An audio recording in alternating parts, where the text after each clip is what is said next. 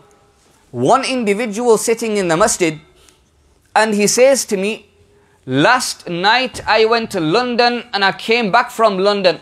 My total journey time was 1 hour. I will be amazed. I will be astonished.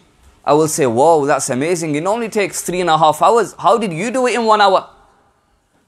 Another person sitting beside him, he says, I went to France and came back in half an hour. I'll say, you smashed it. You smashed the first person as well. Now understand this. Hazrat Isa alayhi salatu wassalam, he was caused to rise a very long time ago. And where did he rise to? The heavens alone. When will he come back from this journey? Towards the end of times. Understand this properly. Isa alayhi salatu wassalam's journey is a very lengthy journey and he's only gone to the heavens. The Prophet sallallahu alayhi wasallam's journey of Mi'rāj was a longer journey. He went above the heavens. And how fast was this journey? He went and came within a blink of an eye. If you say the Prophet wasn't given something, you don't understand the Prophet. We say the Prophet was given something greater than this, therefore Isa can have this as well. So my brothers, all these logical objections, they have no worth behind them. Another logical objection people present, they say when Isa alayhi salatu wasalam comes back, what will he do? We say that he will save people against the fitna of Dajjal. They will say, how can this even be a great fitna? We will say, such a great fitna.